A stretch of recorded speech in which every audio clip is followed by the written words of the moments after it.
back to another episode of Lost in the Farmer's Market Garden Life, where today we're looking at this specimen here.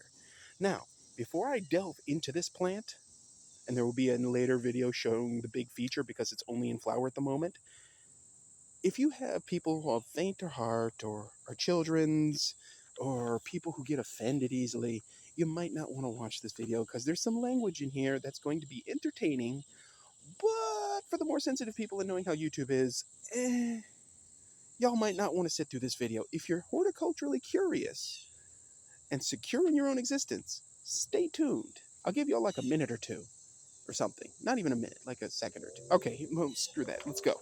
So, what is this scandalous plant? This is the most scandalous plant I'm going to cover this year, maybe. Is that a threat for 2024? Maybe. Anyway, the scientific name of this plant is Gomphocarpus, physocarpus, Oscar. And this is where the clean language ends. Final warning. It's like the final countdown, but with amusingly dirty language. Whatever. I'm talking about a plant. Calm down. Its common name, you can't see it, but I'm like suspiciously side looking left and right. Its common name is Hairy Balls. Yeah. I really need like that AC/DC song, big balls playing in the background for this, but just imagine it. Just use your imagination. It's imagination time, but with dirty jokes. So yes, this plant is called Hairy Balls. It's named that because of the shape of the seed pods, which kind of look like... Cue Austin Powers joke here. Anyway, it's in the family Apocynaceae, the dog banes. And again, it is a milkweed. Yes, it's related to those other milkweeds for the monarchs, except the monarchs like to munch on this one too. Now, Gomphocarpus is two words. And I'll cover the second word when I cover the second part of the name. But anyway, Gompho means a club, and that refers to I believe that refers to the stem that's left over after the seed pod forms. Physocarpus, physa means bladder, and carpus means fruit in both cases. So, club fruit, bladder fruit. That sounds kind of kinky. But anyway, it's native to Southeast Africa. Okay? And folks brought it over because they're like, tee-hee, it's balls. In zones 8 through 10, it's considered a tender perennial, but everywhere else an annual. It prefers a pH of 5.6 to 6, but out here in Zone 8A, in the enhanced soil bed, it's just growing like a weed. I'm not ashamed of this. Anyway, full sun to partial, its height can be 4 to 6 feet, and its width can be 2 to 3 feet, and it's about 2 feet wide and about 3 feet tall right now. So it's already living up to that expectation. And right now, this one's full of flowers. The sad part is, this is the site. I'm going to rotate her a little. This is like two plants. And this is the site of me making a big mistake. See, milkweeds all look the same when they're young, for the most part. There's one over there that is obviously what it is. But until they bloom, you're never 100% sure. Oh well. So this one bloomed, and I looked at it, and then I watched a hummingbird lick it, and I was like, wait, that's...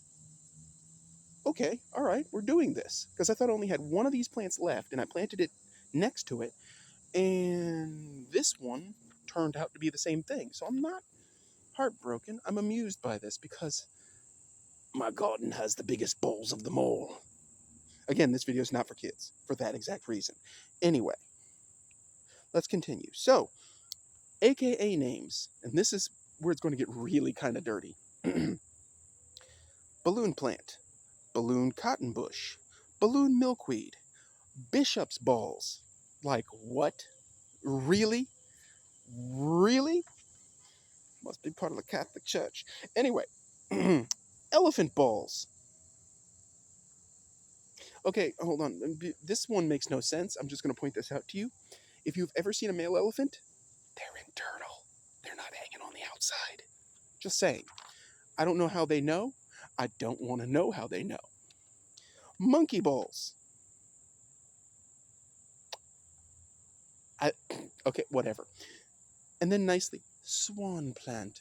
Now, I should point out swan plant refers to a alternate form of this where the pod is actually sort of looks like a swan's skull, head, no junk involved, no dirtiness. So, yeah, common names can be risky at times, but I mean, and I should point out, these are the cleanest of the names for this plant, common names for, and nicknames for this plant. The cleanest. And I just included bishop's balls in there. Whatever. So, first and foremost, this plant is monarch safe. They can munch on it. It does not carry that protozoan disease that kills them that will be in one of the other milkweed videos that I will cover. Hummingbirds like it. In fact, my hummingbirds hovered around it, licking on it for a few minutes, and I was kind of impressed. I didn't know they liked milkweed at all, but they went for that jam, so whatever. Win-win. But what's interesting is that this plant is actually not pollinated by hummingbirds or monarchs or anything else. It's pollinated by vespid wasps, specifically. Wasps. I didn't know that. So apparently I'm helping the wasp population as well as all the other pollinators that hit this sucker up. And I'm providing an obnoxious amount of food for monarchs. Oh, sweet Jesus. I'm liking this plant. It just makes my naturalism tingle. Anyway, as I pointed out, you've noticed this. Unlike a lot of the other members of the family, the flowers dangle. They hang upside down, as opposed to other milkweeds where they point up. So that's the difference. And of course, the flowers have a little pinkish tinge in there, and they're mainly white. So they're very different. And this plant is amazing. This thing came from a little slip of nothing into this giant, humongoloid plant. And in this garden bed, that seems to be the trend this year. I'm not upset. But anyway, this has been the most scandalous plant I've covered this year. Hairy balls. I want to see how many times I can say that before I get like YouTube says, "You've been a naughty boy." But anyway, so that is Hairy Balls Milkweed. Ding! I should have a counter in the corner or something. If you have this plant in your yard and you've got the biggest hairy ball plant of them all, or whatever, just leave a comment in the comments section. If you want to see more scandalous, silly plants, let me know. If you like this episode, hit like. If you haven't already, please subscribe. It helps the channel. The Forge blog, again, is on hiatus till January of 2024. I've got some weeds lined up for it, but I had to take a break. And as always, folks, keep them growing, and don't be afraid to grow some crazy stuff. Thanks for watching.